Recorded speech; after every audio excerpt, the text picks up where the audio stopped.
Hello, we're going to do a wondrous intro right now. You might remember me from such specials as No Special Ever, because you're just watching this for the first time. If you're a podcast listener, you're a long-time comrade. I appreciate you, But if you're watching YouTube, where we have hardly any views, but we're working it out, this is your first time meeting me. And we're going to talk about the top 5 strategies for good start. Top 5 investment strategies in New Zealand, because that's the key word everyone searches for, and also it's something they'll add value to if you listen to it. So, the first one we're going to talk about is index funds. Probably heard it before. You're probably wondering, what the hell is it? Well, essentially, some sort of algorithm tracks an index. So, you got a certain selection of companies, you follow that index, and then whether they sell or exit, as long as they fit the criteria of that index, you just keep buying, selling, and holding for the long run. So I'm not saying you're going in and out, but let's say the S&P 500 is one of the most well-known investment index funds in the world. The S&P stands for Standard & Poor's. I think it's ASAP, but essentially you got 500 of the biggest and best companies in America, and sometimes they fall off that list, so you sell that and buy the new one. And it's done at a certain frequency. It's not too often, but often enough to be like, okay, at some point I'm going to lose a small bit of money, but over the long run it's going to perform well. It doesn't matter who chops and changes. And so the benefit of an index fund is, for most part, a passively managed index fund has outperformed most fund managers. And by fund manager, I mean, these different providers that make calls on investments, bonds, and property. And for the most part, when you compare how index funds have done compared to fund managers, there's very few fund managers that have actually beat the market. They do exist, but it becomes hard to pick those. So that's why people go to index funds. The problem with index funds is it can go down by 50%. So people freak out, sell, exit. They might not freak out, but their situation, something happens that's outside their control, suddenly they have to exit their position, crystallizing that loss. So if you're going in the index fund route, mentally prepare for it to go down by 50%. On average, you would expect around about 7% return after tax. And I know people who say, but I've heard of a 9 or 10% with index funds. It's somewhat unrealistic. It's over a certain period of time, but for the most part, work from that 7% projection and make sure you have at least 12 years before you need the money if you're going to use that as your vehicle for achieving financial freedom in New Zealand. The next one, exchange-traded funds. Same concept, except the way that they purchase the underlying investments is different. Exchange-traded funds, think about it like the Charlie Chocolate Factory of investing, where you've got a golden ticket, and that golden ticket gives you the rights to certain things. And those rights are basically the underlying investment. So instead of you trading and selling on an index fund, you're actually owning a ticket that has an underlying investment associated to that ticket, which makes it more cost-effective, tax-efficient, and fast. There are some exceptions. When you wrap something up, it's not necessarily tax-efficient in that regard, because you could invest in the individual companies that make up the index fund. And it's called, we won't get into that. But for the most part, when you compare index funds to exchange-traded funds, they're usually a bit more cost-effective. The pushback that people have is because you don't actually own the underlying asset, you own a ticket that represents the underlying asset.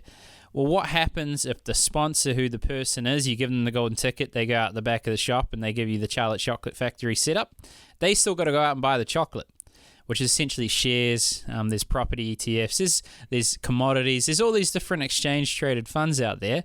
But the main concept is you own a ticket, you get that ticket, and then they're like, okay, I'm going to go buy these investments that represent what that coupon has purchased.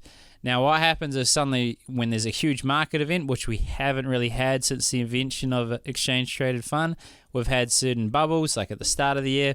We've also had COVID, where it dropped significantly. But for the most part, we haven't had a mass rush to exit because they think the whole world's imploding.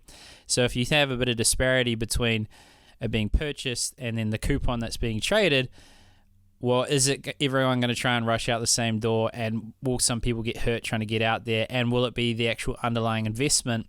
Will the price be reflective of how the sponsor has purchased or got the underlying chocolate? So, exchange-traded funds, cost-effective, concerns about liquidity, essentially what I'm talking about. When the house burns down, everyone tries to run out. Will they be able to get out the door? Next one, managed funds. Anyone that's listening to the podcast knows I love me a bit of managed funds, mainly because tax efficient, flexible to life, also liquidity. You can close up anytime you want, and then it's back in your bank account.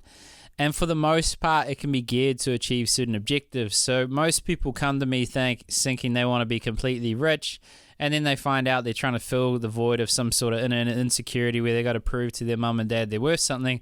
The reality is most people want that money to do something while they're here. They don't just want a big number in the bank.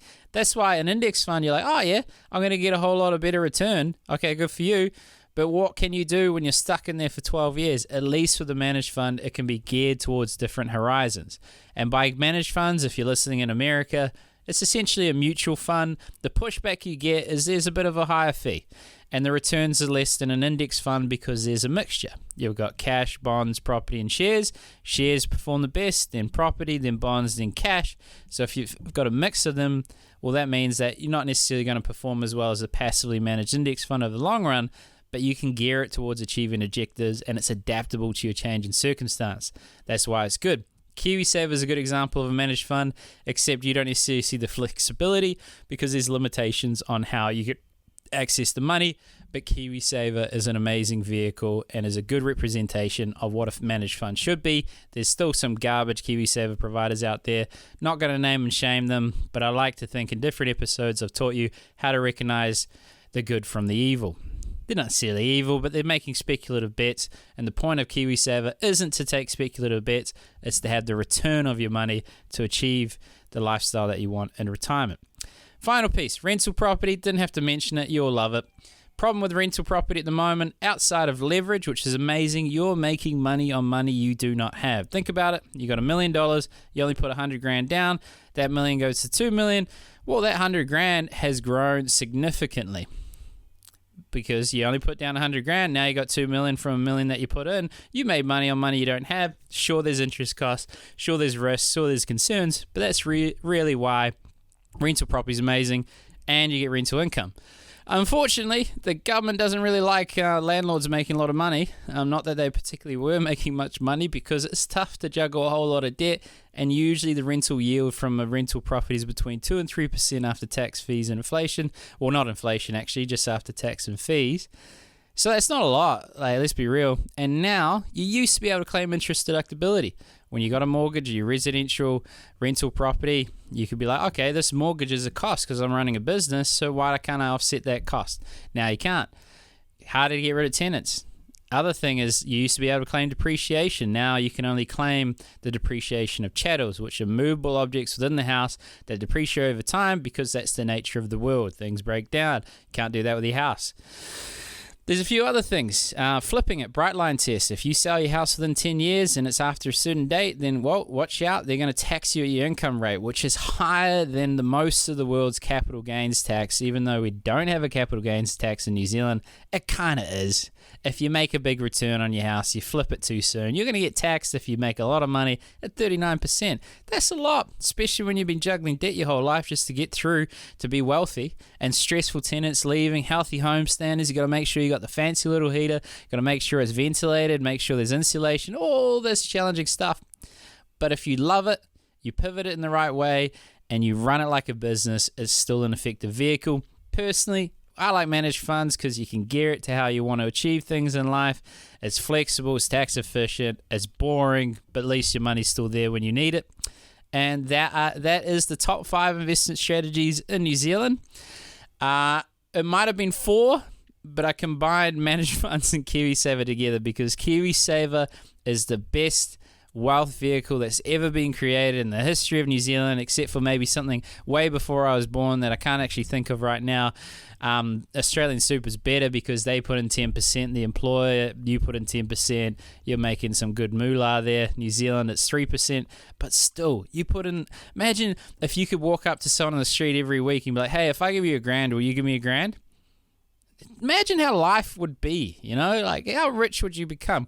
And that's what's happening with KiwiSaver. You put in 3%, They put in 3%. The government chucks in $521.43 with the first $1,042.86. So those are the best investment vehicles. Let's actually count. Did we have 5? First one, index funds. Second one, exchange traded funds. Third one, managed funds. Fourth one, KiwiSaver. And fifth one, rental property. That's not in order. Managed funds is first. Rental property is second. Third is index funds if you can handle it. KiwiSaver would be number 1 above all of that, but we're just, you're probably already doing that. And that's, there we go. So if you appreciate that, you got time for a review, give us a review. More people can hear about this. If you want to hear a particular topic, how I can improve it, leave a comment in the YouTube side of things. Send an email to ryan@oneplan.co.nz. Irrespective, I really appreciate the time you took here. I can be a little bit over the wall, a little bit side to side, but for the most part, this is based on 3 decades of experience between me and my business associate around financial planning. And, our clients haven't lost money in 3 decades, so I'd like to think that means something. I'm only 31, so I can't take credit for all of that. But thank you for your time.